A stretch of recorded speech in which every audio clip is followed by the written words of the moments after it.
എന്തിനാടി ഇതിന് മാത്രം ചിന്തിച്ചോണ്ടിരിക്കണത്? എനിക്കൊരു സംശയം ഒന്ന് തീർത്തു തരാൻ പറ്റുമോ? പിന്നെന്നാ പറ. അതിനല്ലേ ഞാൻ. എടി, നമ്മളുണ്ടല്ലോ, നമുക്ക് ഉപ്പ് സത്യാഗ്രഹം നടത്തിയിട്ടല്ലേ ഉപ്പ് കിട്ടിയത്?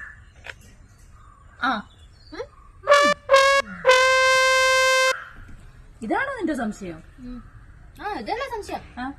വേറെ ഉണ്ട്. അപ്പൊ നമുക്കുണ്ടല്ലോ ഈ പഞ്ചസാരയും തേയിലപ്പൊടിയൊക്കെ കിട്ടൂലേ, അത് ഏത് സമരം നടത്തിയിട്ടാ? അതാണ് സംശയം. നീ ക്വിറ്റ് ഇന്ത്യ എന്ന് കേട്ടിട്ടുണ്ടോ? കേട്ടിട്ടുണ്ടോ?